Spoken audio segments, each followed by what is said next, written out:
Here's a place where all of us can be safe. Our stories of transformation can be safe, and all the things we want to research are safe here. This is Safe Space with Cheyenne. I'm really excited you're here, and I hope you stick around for a while, because I've got a lot to show you before I leave Earth. I love you guys. Hello, my friends. Welcome back to your safe space. It's Cheyenne, and today I have Reese with me, who is an Indigenous medicine woman. But before we really dive into the work that she's doing now and the helping of releasing trauma with her clients, we are going to go through a very, very crazy, trying story. And I'm saying that lightly. Like, I don't even know if I could get my descriptive words right for what we're about to do. I know that Reese has published 2 books, so it really is a tell-all kind of story. We're not holding anything back. To say that it could possibly be a trigger warning episode, I think that is appropriate for the episode, but I do not want to deter anyone from hearing it. I will just let you know we will be talking about some extremely dark topics, but the reason we're bringing these stories to light is because, one, it's healing. She's healed from it. She wants to help others heal from the same or similar situations, and that's what we're all here for in the safe space, right? To tell our truth, be safe with telling our truth, and then obviously after overcoming the lessons and realizing all of the things that we did, now we find a greater purpose in going out and helping humanity. That's the short of it. So welcome, Reese. How are you? I'm doing great. How about yourself? I'm doing really good. Like I said before we got started, super stoked we get to talk again and finally record all of this. I do remember snippets of our first conversation, and you had me on the edge of my seat. So now here we are again a few months later after we got our schedules coordinated, and I'm about to be blown away from your story again, honestly. You probably are. So tell me about your work now, and then let's do like a flashback into this dark past that you have. Okay. Well, today I use all of my training, both as a medicine woman and my background in high-risk social work, to really empower women to overcome trauma, exhaustion, and overwhelm, and really reclaim their lives. Okay, tell me more about this medicine woman training. How did you get into Indigenous medicine training, for one?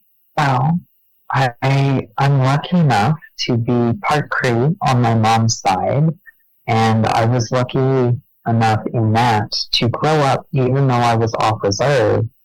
I grew up in a community of Indigenous elders that were very eager to pass the culture forward.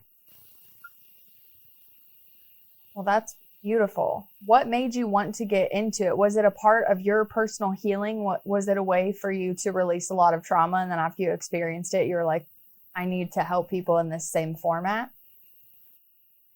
I would say at the youngest parts of that training, it was more that I was the kid that wanted to be a doctor and was happy to learn the natural, holistic ways of healing through our culture and all of our practices.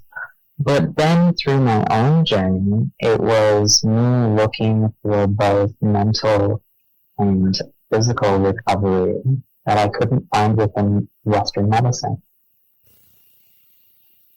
I just want to breathe on that statement, because there's so many people looking to Indigenous medicine and holistic, whatever you would like to group it as now, because they've all been through the ringer of Western medicine. What do you think Western medicine is missing, where no matter what facet people are going to, they're still turning back to the holistic route?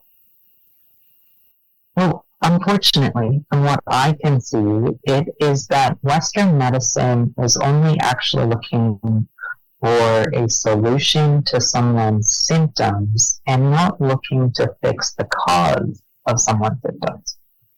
They just want to put a Band-Aid on it, so to speak. Band-Aid on a broken leg? Yeah. Yeah. Yeah, I can agree with that. I think when I think of what's missing in Western medicine is we're so focused on the physical body that we've all been taught that there's no other body that we have to focus on and take care of. And there's a lot of people that obviously have the belief that it's literally just the physical, if we can't see it, it's not real. And they have these experiences in holistic medicine and, energy healing and, again, all of these profound modalities that seem like pseudoscience at the time until they actually go experience it for themselves. And I think that's when a lot of the awakening has happened, is there's so much suffering in the world.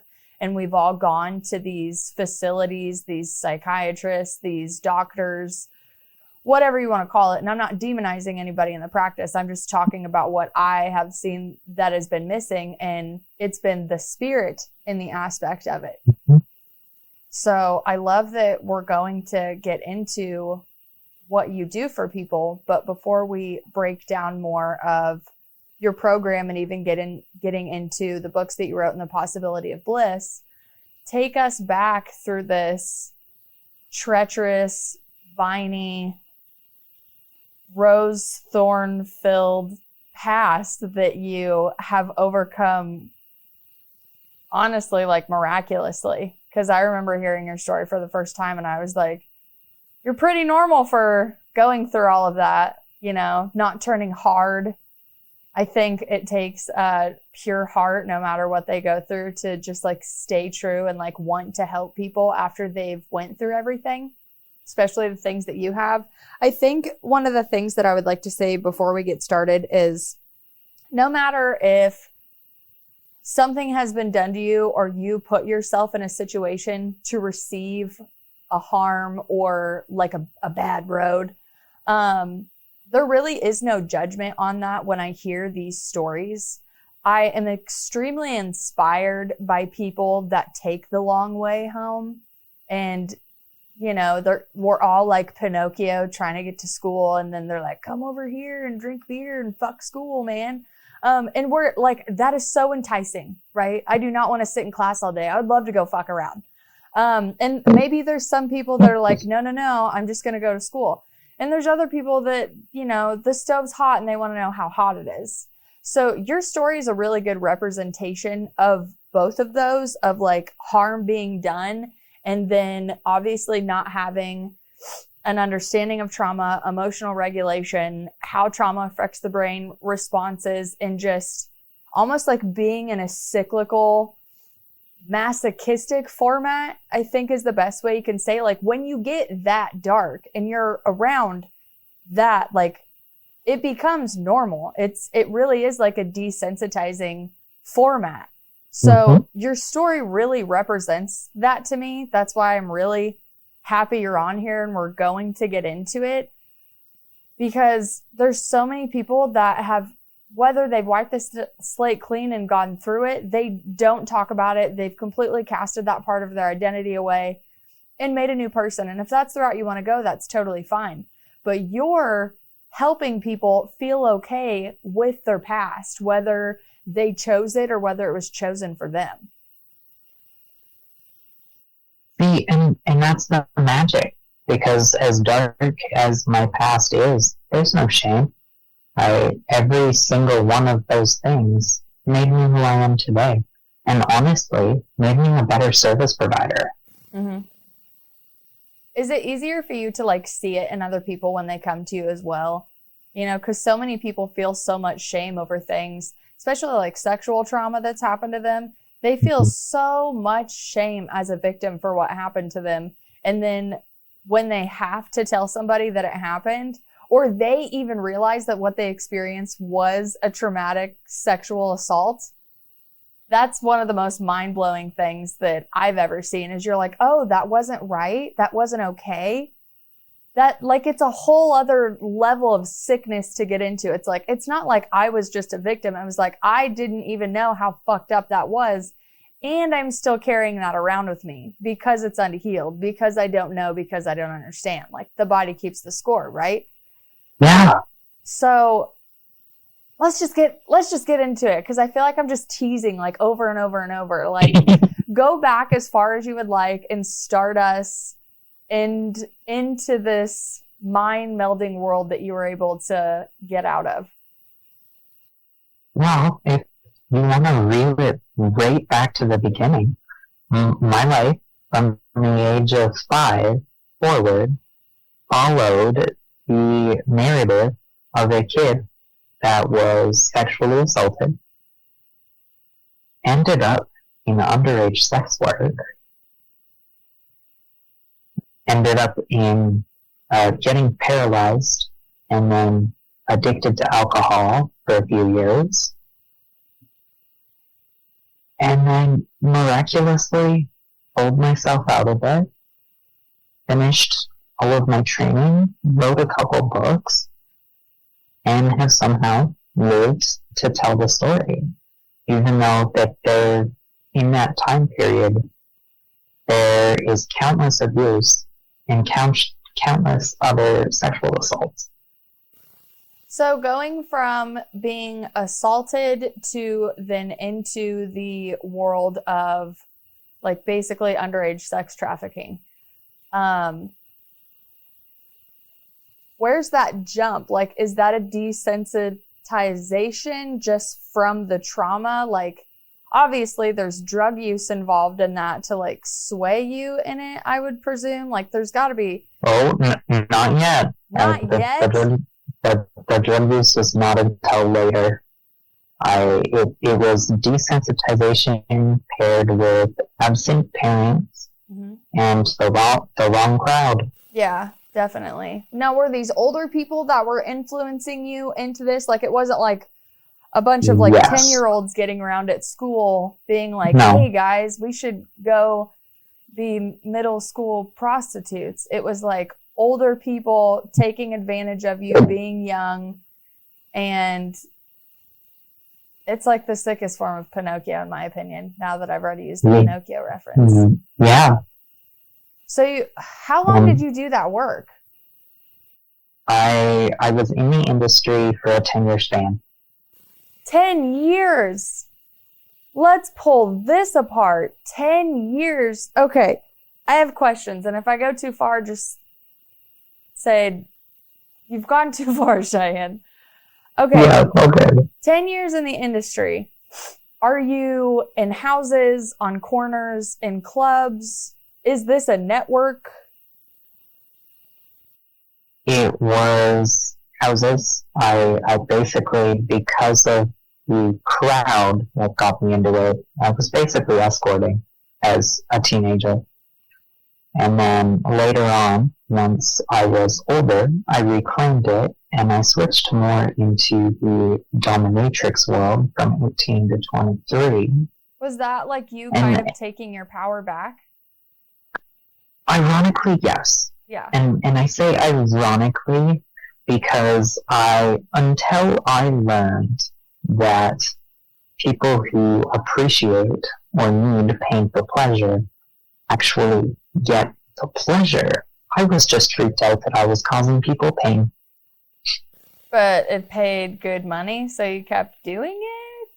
Well, it paid, and within the first few clients, I realized how much of a psychological healer that was for them. And that led into my own journey of discovering the healing possibilities of BDSM. Okay, let's get into this. Healing possibilities in BDSM. And I do believe this is possible, but I would also just like to do a quick PSA for people who are like, what is BDSM? Or, oh my God, BDSM, it's demonic. Okay, so it stands for bondage, dominance, sadomasochism? Is that right? More or less, yes. Yeah, okay, like I feel it switches up. So basically for anybody that's listening, it's like, what the fuck is that? It's usually the people with like the red rooms from like 50 Shades of Grey, or the leather and the paddles, and there are different like characters and names, right? So you can be like, you could be a dom, a sub, or a switch. I know there's other ones. There's like a brat and a daddy and a sir and a this and a that. Like there's so many like characters for scenes you can play. And in the correct community with consent and communication and understanding and aftercare, highlight, capitalize, capitalize, capitalize, there are people that like to healthily explore their sexual fantasies or desires or kinks in a mature fashion.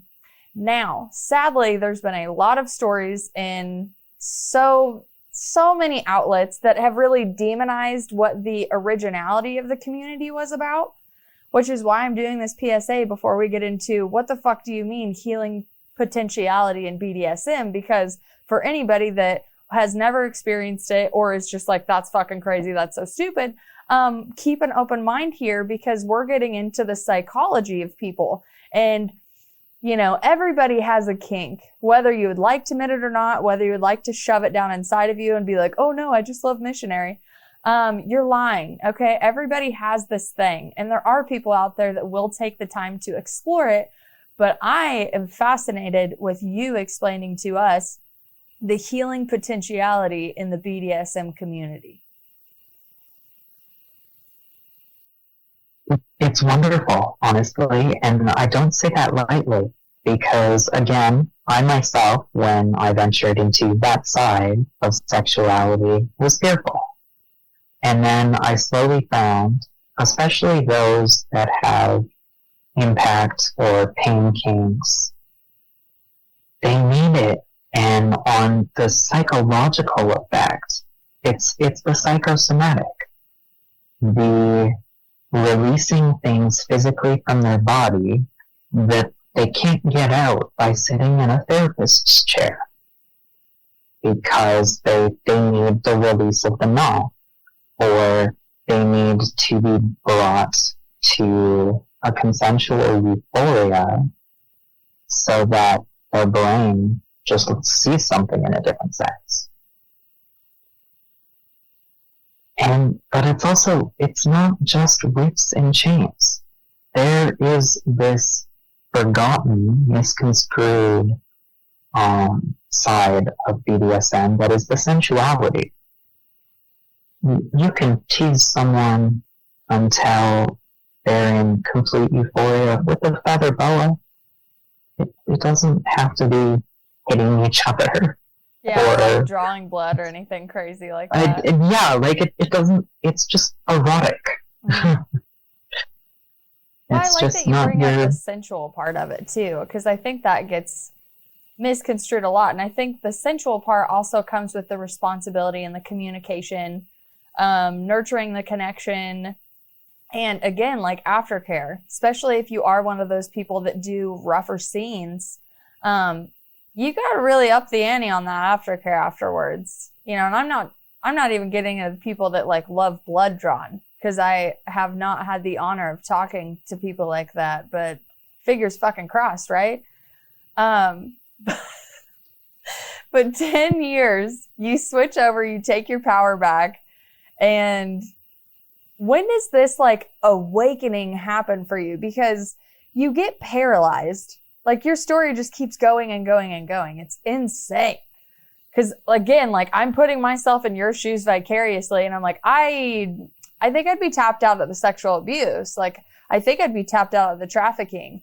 Yeah, maybe since I was already so far gone, I might as well go dominate a couple people and take my power back after it being, you know, robbed from me for so long. That would honestly, in that dysregulated nervous system, I would probably like think the same thing, right? So we're taking our power back. We're doing like, where from the BDSM scene to the paralyzation? Like, how do you become paralyzed? Paralyzed was before BDSM. Oh, okay. I'm messing up the timeline. So that's okay. Yeah. Tell me how this happened, because it was paralyzed, and then is that when the alcohol came in? Yes, okay. Afterwards. Okay. Well, I was paralyzed on an operating table to help reduce the frequency of epilepsy, which was actually misdiagnosed fibromyalgia. And from there, I was left side hemiplegic as if I had had a stroke at 16 years of age. What were you thinking when you were just laying there? Like, were you just pretty sure that this was going to be the rest of your life? You're like, I'm done. Yeah. I was 16 and like, this is it. Well, I went from competing and regularly training martial artist that was living a good life, even with what everyone didn't know at the time. I was mortified overnight. From someone that was training for provincials and nationals to, if I'm a vegetable, I really hope I die. Mm-hmm. I was about to ask about the suicide ideation because that would obviously ramp up when you're in your own body and you're just staring around wondering what you're supposed to do. And you're so young, you know, like 16 and you're paralyzed. I would definitely feel the same way. I did have a really comical, inappropriate reaction when they first told me, but that was because I was high on painkillers at 5 in the morning. It's understandable. Painkillers make people do a lot of things. So then did you go back home and be taken care of? Did the painkillers and the alcohol continue through all of this? I was in a neuromuscular rehab facility for 7 weeks, and then I was sent home to continue recovery. And it was after I got sent home that I started drinking, like only a couple short months after being sent home. My childhood best friend was murdered. And that's where I really started to slip with the alcohol and was sneaking them. And then I was trading a lot of sex for alcohol at that point. And then I met my first personal partner that sexually assaulted me a whole bunch. And from there, the alcoholism, I hit a pitfall. It was, okay, this is addiction. And I had my grade 12 year to finish after that summer. And you still finished school during all of this? I still graduated on time, and I worked a full-time job that year. Oh my gosh. On top of everything else. I'm just like, my head is so dizzy with this story already. Right? I was a kid that, luckily, from the trauma, I was only sleeping about an hour a night because I was so afraid to sleep from the trauma nightmares that whenever I did fall asleep, I only got about an hour for about 3 years, which helped me be really like bad dreams. Like if you would go to sleep, it would just like literally be a horror scene. I could write some Stephen King novels off of those. No, I would not read them. No, you would not. I can barely do ghost stories. I started seeing dead people 4 years ago, and I have worked so hard to just ground that back into reality where I think it belongs in my life right now. I'm really not interested in seeing things standing behind people while I'm out in public with my husband and my child. Right? Like, it's super, super uncomfortable every time it happens. Well, I do think that there are people who, you know, with whatever awakening that they come into, it's, I mean, highly proven that clairsenses are activated in those. And I really do think it's up to you to really like step into that. And if that's something that you want to do and dedicate your life to, in any form of spirituality, I think it's admirable and honorable in a sense because of the energies that you're opening yourself up to and the amount of trust that you have to have in the visions that you're having. And I've done the work. I love the work. I found out through the work that I don't want it to be my identity and like my full life. Like I see when it happens with people. I am an extremely multifaceted creator. I really enjoy taking the things that I see and hear and feel and just experience and create with it, whether it's in the artwork that I do or the writing that I do. And even like you, like I can think of experiences that I've been through in the training that I'm doing behind the scenes to really step up to the plate one day and start helping people in a clientele capacity.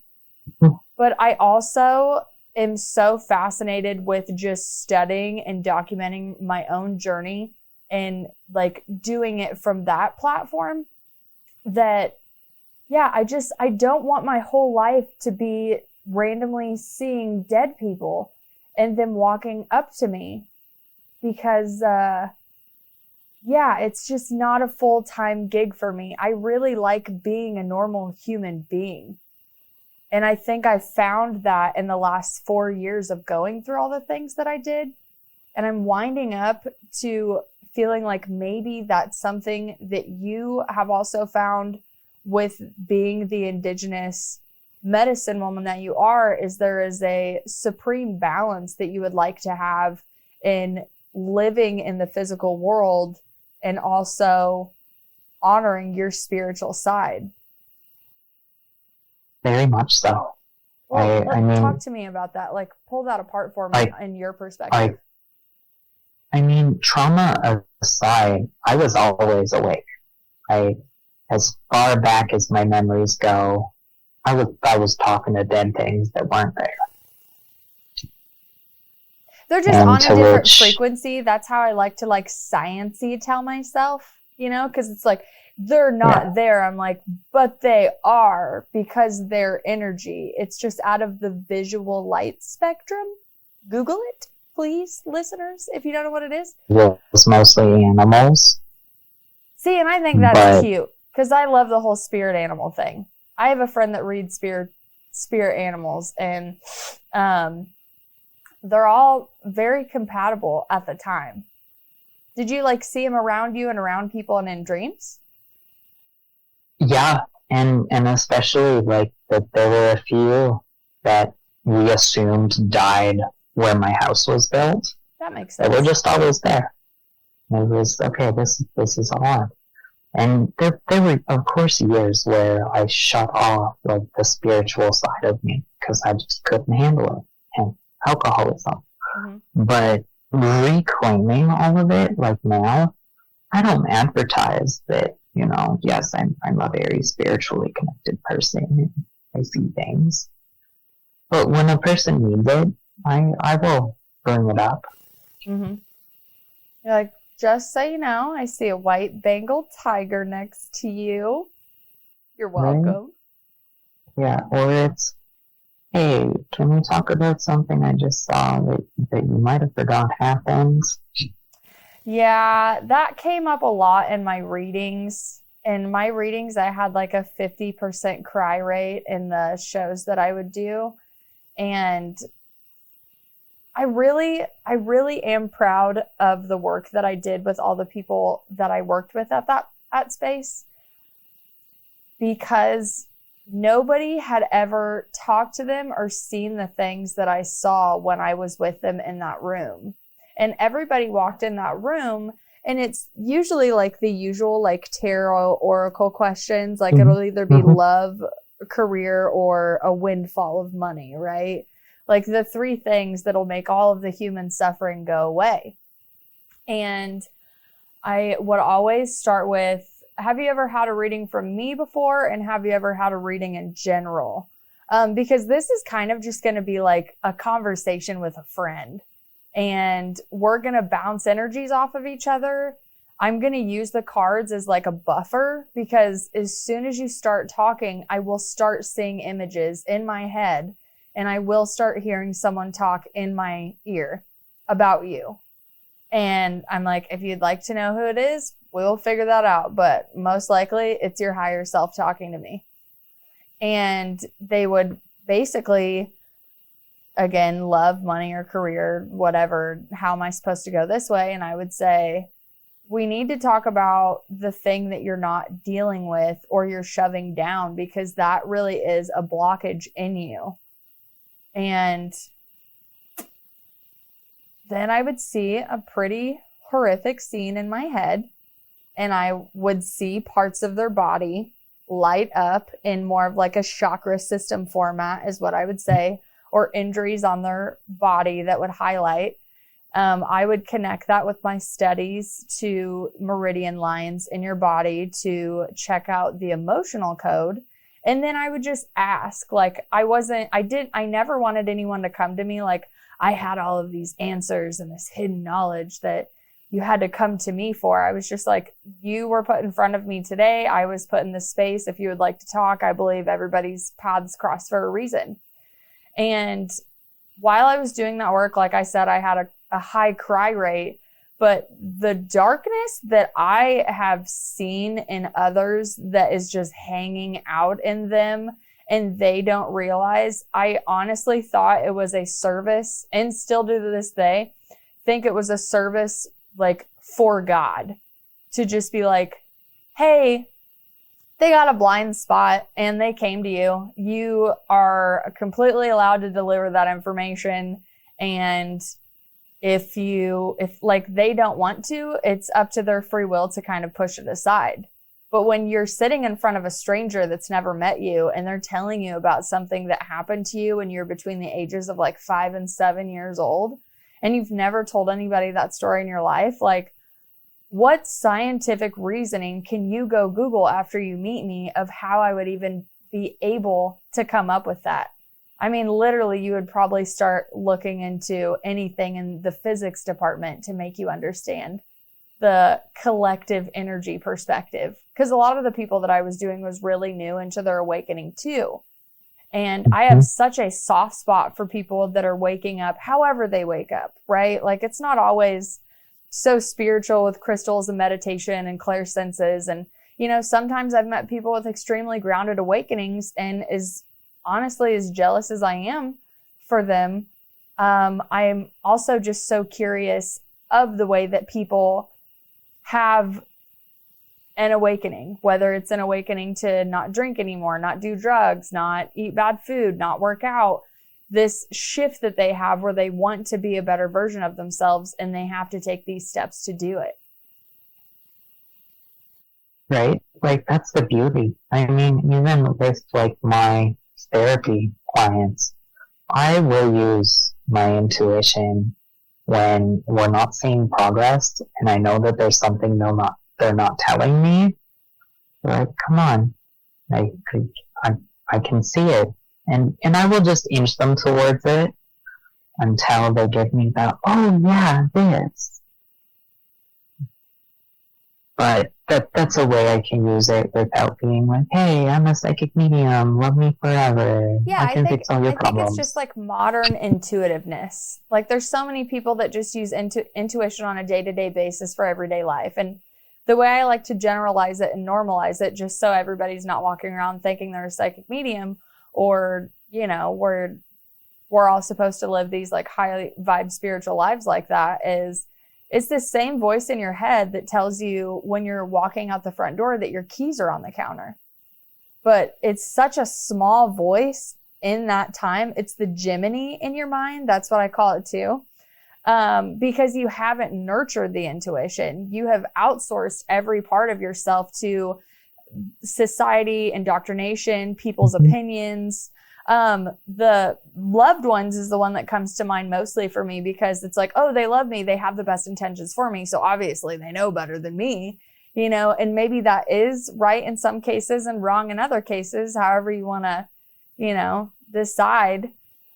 It still blows me away that when you actually start going within in whatever modality you choose to go in and dig into the thick of the unlovable parts of yourself, you find so much in there that you have been avoiding and neglecting.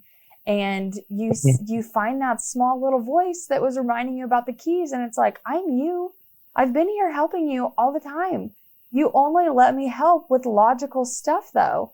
I'm not able to help you with anything else because you don't have a belief in this. It seems like a lot of people are cut off from the right hemisphere of their brain. Mhm. That's what I found in a lot of the studies that I continuously do is, the right brain is so creative and so feminine and so free flowing. And I really do think that we grow up in a society that teaches us to be so left brain. It's also been called the reptilian brain, but it's also the masculine part of your brain hemispheres, that any of the beauty or mysticism or miracle, whatever you'd like to call it, immediately gets kicked out or even called demonic. And I just find that so weird, considering that shamanism is like the oldest form of any type of connection to the highest creator of all of us. Yeah. And exactly. Because if like holistics and mystics or shamans have always been like the originals. And yet people will tell you to believe in Western medicine that's been around for a couple hundred of years. The thing I find fascinating about Western medicine, and when I specifically say Western, I mean when we transition from natural holistic medicine to like a synthetic petroleum-based medicine, I think it was Rockefeller or Rothschild, probably the same thing. So they basically like started the whole synthetic industry, right? They took everything in medicine, mashed it down into, a higher formed pill. And yes, I am obviously super excited about amoxicillin, right? We all grew up with that bubblegum shit and couldn't live without it. So I'm not demonizing Western medicine when I'm saying this. I'm just giving an alternative perspective because I do believe in a blending of the medicines since they're here. But here's the problem that I have with it. So we go to a petroleum base instead of what God gave us, right? Cancers and all of these crazy diseases start popping up, but cancer was one that started popping up as almost like a byproduct of the petroleum base and all of the medicines. So picture people coming to the corporation that made the synthetics and they were like, hey, people are starting to get cancer now because, we're literally not using like natural ingredients. And they're like, what shall we do? We should start the American Cancer Society. And we should make propaganda where we basically make these people like heroes for going through this disease that we know that we technically created through this false medicine compared to natural and holistic plants outside. That's all I'm saying. And then on top of that, let's make sure during this transition and for the rest of eternity that we use propaganda to sway the narrative that holistic medicine is bad, it's demonic, it's not good for you, it takes too long, it doesn't work. This is a scientifically proven method for this disease to cure this disease. Which, yes, you're right, it is more fast acting in a way, but like, okay, if I get a headache and I want to take ibuprofen and I want to take like a handful of ibuprofen, what does that actually do inside of my body afterwards? Because yes, you're correct, my headache goes away, but what are the side effects? And if I continuously have migraines and I take that medicine, what other parts of my body are breaking down? Because what we're finding is and one of my friends is a master herbalist, so she's just a front runner in this business. But all of the things that she recommends, not only are you healing those things of your body, you're getting to the root of the issue in your body, and you're not destroying your body trying to heal it. And I see in a lot of things, especially in cancer research, whether you'd like to believe it or not, there are plenty of cures for cancer. And I'm not just talking about like one medicine is the do-all. But I had a family member way back in the day that Western medicine was like, you have this type of cancer and you have a couple months to live. And she was like, fuck this. And she left the country and went to, I'm assuming, a holistic medicine place over in Germany.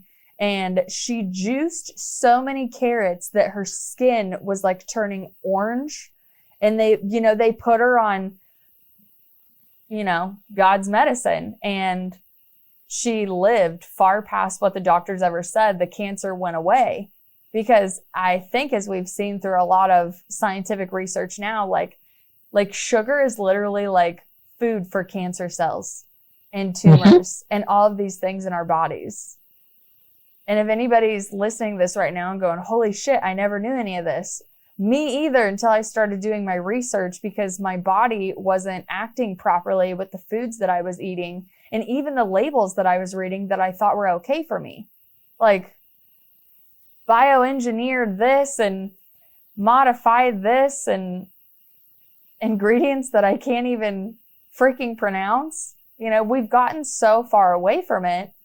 And I'm really curious, in your perspective, like, where do we go from here as far as helping our bodies with what is being shoved in our face? Like, even if you bought something organic, you're still going to have a chemical on it now.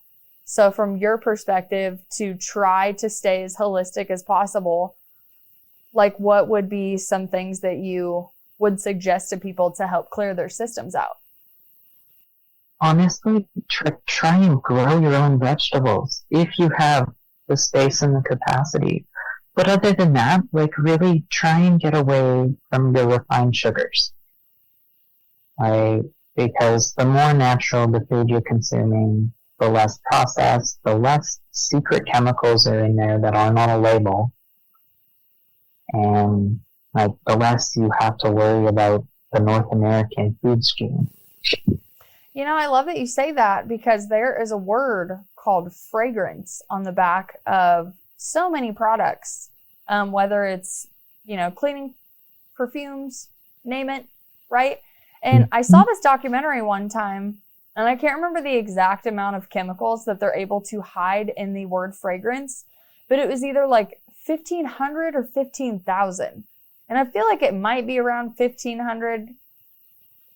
I don't know. Maybe I should link the documentary below. But when I found out that not only when you read a label, it's not actually everything that's in there, but we had a government that thought that it was appropriate to allow people to hide ingredients so we don't know what we're buying. And then they want us to trust them. That is what I find so mind-numbing. Like, I consider every like relationship with government in one of those higher institutions, like if I was in like a boyfriend-girlfriend relationship with them. And I'm like, this is so toxic. This is so abusive. This is gaslighting to, I don't even know if I'll ever know what reality really is at this point, because I find out the truth. I find out you're lying and you tell me your lies are okay. It's not that bad. It's okay to drink the water in Michigan, you know. All these fucked up scenarios that I keep hearing. I went to Flint, Michigan one time. I was terrified to drink the water, might I add. But I know I got a little off course on this, but this shit is like, I'm honestly a little passionate about having a discussion about it, because I know in any form of awakening that people have, they kind of look around and go, oh, that's fucked up. Oh, that's in the food. Oh, that's in the water. Oh, well, no wonder my body's not acting right. I literally have been putting synthetic chemicals in it for decades. Like, that would actually make sense that I'm sick. And honestly, like, I think the information takes shame away from people. That will obviously raise your vibration, is what I would say. Well, and believe me, I'm not encouraging everyone to go out there and smoke cannabis or consume edibles or oil or any of that. But the biggest one in my nerve regeneration and neuro connectivity between my muscles throughout the most intense parts of my paralysis recovery was actually pod edibles. That they were still illegal when I started. True. I have to think like how new the movement still is.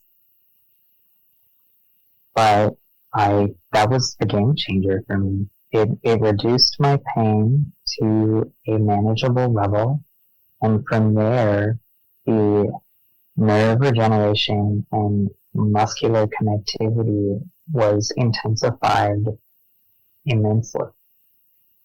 And that was the original shift. And even those in my family that were like, "Oh, that's terrible. You're gonna be addicted." All of those different qualms didn't notice how I was seeing a daily difference in movement, strength, you know, energy levels, etc.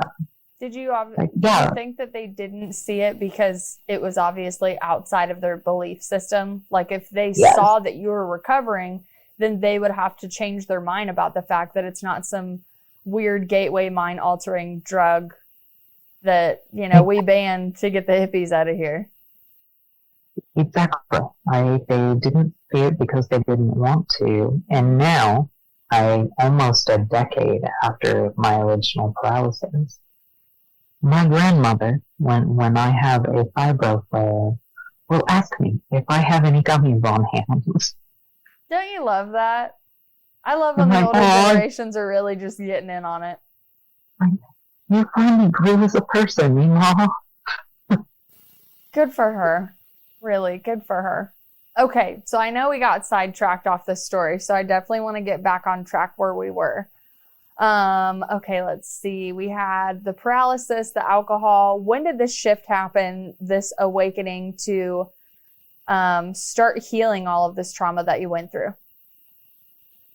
Honestly, I was already trying to start the healing before I wrote the first book when I was 19, but I wasn't actually able to stop drinking and get sober until shortly after that first book came out when I was 20. And from there, when you remove your masking substance, all walls are off. You are now just bombarded with everything that you've been pushing down. And from there, I really had to shift into finding holistic mental health practices, specifically for PTSD. What were those like? Especially getting into them, because I always like to be extremely transparent when I get into new things, especially when I started getting into anything holistic or outside of the country that I was raised in. That I felt cheesy doing it because I was never taught to feel into my breath and feel into my body.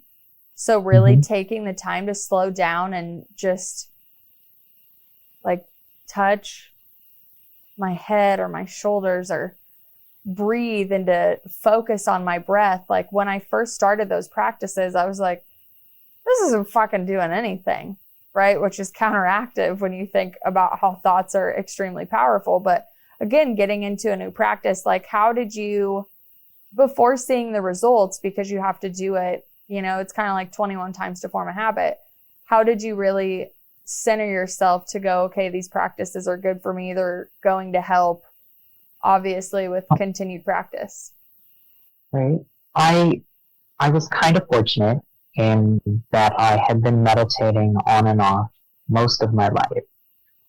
But I found a teacher who was doing an online psychedelic meditation without the drugs and solely with just a breathing technique. And I, at this point, already had done enough research on psychedelics to know how good they were for the brain, but would rather lean into the breath work to get there instead of substance. And the first one I ever did with her, I bawled hysterically for probably 3 hours after I was in the emotional state. But then from each time that I did it after that, it was just a massive healing. And I like, trauma is not something that will ever 100% go away. But I'd say at this stage in my life, I'm at a point where it maybe affects 5 days out of my year.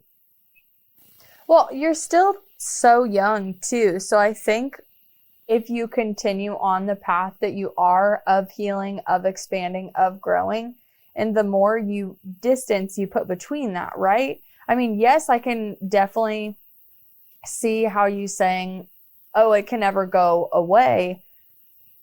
I just think time and effort and growth and persistence in keeping that vision. I mean, talk to your self 10 years from now or 20 years from now, and just even think about the woman that you're going to be. And it'll just be like that. It's a movie. I don't feel connected to it like it's a part of me. Because that's what I found out about a lot of the introspective work that I did, was that's such a lower octave of myself. Like, I've retained my personality. I've retained my wittiness. I can still insult you like a sailor. I do not want to, but I have the capability. But all those octaves of myself, I've really put to rest, and I've nurtured her the way that I believe that she deserved to be nurtured at the time. I was too busy outsourcing that to other people and believing because I didn't get that from them that, one, there was something inherently wrong with me, abandonment issues, childhood wounds. I think everybody has all of these, honestly. This constant loneliness that doesn't go away in a weird sense, which ultimately I just realized I just want to go home. I don't have ideation every day where I'm like, oh God, I just rather kill myself instead of living my life. I'm just I understand where the ideation comes from. I have, you've identified a lot of the root issues and a lot of the things you've done, and not recognizing that part of yourself as who you are today, but recognizing it as a part of the path is one of the most transformative things I've had in my own healing journey. But it's also the main thread that I hear running through a lot of people that have come from extremely dark places to even the gray area of, oh, I was acting in a way I knew wasn't me. Right. Well, and honestly, even today, I'm not that person. Mm-hmm. I am 99.9% better. What coping mechanisms, I hate to say coping mechanisms, but for lack of a better term, that's just what I'm going to use, so I don't have to dig around my mind for it. You started with this meditation. It led you into a path of being a medicine woman.